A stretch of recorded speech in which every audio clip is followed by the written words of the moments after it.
polis langsung issued, sudah di-approve, belum ada buku polis pun sudah bisa pakai kalau kecelakaan masuk UGD, oke? Tapi untuk beberapa penyakit, contoh saya selalu bilang, kayak diare, DBD, tipes, itu masa tunggu 30 hari. Demam masuk rumah sakit, itu masa tunggu 30 hari. Ya, nggak bisa sekarang beli karena sekarang lagi demam, sekarang nih gue beli nih, apalagi kalau clean cash langsung issued besok pakai, nggak bisa. Ada juga 18 macam penyakit yang masa tunggunya 12 bulan atau 1 tahun. Contoh hernia, TBC, fistula di anus itu kayak ada benjolan gitu ya di dubur gitu ya.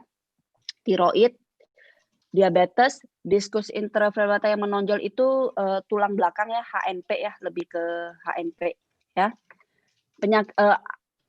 Tonsil itu maksudnya amandel teman-teman, yang nomor 7 itu amandel ya. Tapi kalau nih ya, sekarang ini pembaharuan di PPH Plus, jadi kalau karena amandel teman-teman mengalami demam yang memerlukan rawat inap, itu cuma masa tunggunya 30 hari. Oke? Tapi kalau amandelnya ternyata habis itu perlu dilakukan pembedahan, masa tunggunya 1 tahun. Ya, beda cerita. Jangan gara-gara sekarang punya amandel langsung masuk rumah sakit, oh 30 hari kemudian mau operasi, nggak bisa teman-teman. Ya, itu 1 tahun. Oke? Batu pada ginjal, saluran kemih atau kandung kemih 1 tahun juga. Ya, batu ginjal, infeksi saluran kemih itu 1 tahun. Sorry, infeksi ginjal, infeksi saluran kemih itu 30 hari. Yang di sini yang ada adalah batu pada ginjal, batu pada saluran kemih, beda cerita. Karena saya pernah ngalamin klaim ini teman-teman. Ya, infeksi ginjal polisnya baru 40 hari issued, baru 40 hari di cover. Terus usus buntu juga ternyata juga 30 hari ya. Pokoknya selain di sini semua rata-rata 30 hari.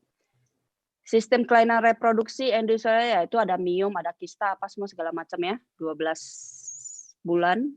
Tumor, benjolan, kista ya. Wasir, katarak. Katarak teman-teman tahu ya, itu tidak perlu rawat inap, itu one day surgery ya. Itu one day surgery kalau katarak. Kalau rawat inap malah takutnya nggak di-cover. Oke. Batu empedu, tekanan darah tinggi, tukak lambung atau usus 12 jari itu maksudnya apa? Itu maksudnya GERD. Teman-teman ingat ya, aduh gue sakit mah. Mah itu adalah bahasanya Belanda yang artinya lambung. Jadi kalau orang ngomong sakit mah berarti dia sakit lambung. Nah, lambungnya kok nggak di-cover Lady? Kenapa 12 bulan? Teman-teman harus bedakan lambungnya terbagi 2 nih.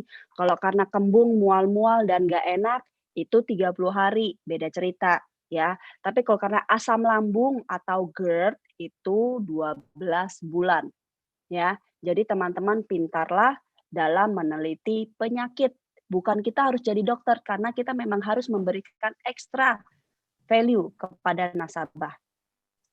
Ya. Ingat 11 bulan. Ya. Jadi kalau ada nasabah bilang, "Gue pernah mah, gue pernah ini." Tolong ditanyakan mahnya seperti apa. Karena mah itu adalah lambung. Lambungnya seperti apa. Oke? Hysterectomy. Nah, itu sebenarnya saya belum tahu apa sih. Ada yang bisa Google nggak? Tolong dong. Oke, thank you. Penyakit jantung, pembuluh darah udah pasti ya, satu tahun. Nomor 18 ini adalah sinus. Oke, teman-teman ingat ya. Gua sinus ini kalau sudah punya pengangkatan rahim. Thank you Randi ya. Oke, thank you ya. Nomor 16 itu pengangkatan rahim. Nomor 18 sinus. Nah, teman-teman yang punya calon nasabah yang sudah punya riwayat sinus, hati-hati ya, itu pertama harus kalau sudah diklat sudah pasti dikecualikan seumur hidup. Karena saya contohnya ya sudah pernah punya sinus dan saya tidak pernah operasi. Nah, harus dijelaskan juga nih, jangan cuma asal sinus tuh apa sih gitu ya. Ada orang bilang flu berkepanjangan lah, teman-teman harus detail sinus itu yang seperti sampai dokter bisa menyatakan itu sinus. Oke? Nah, kok gue nih. Coba ke bawah lagi. Vera.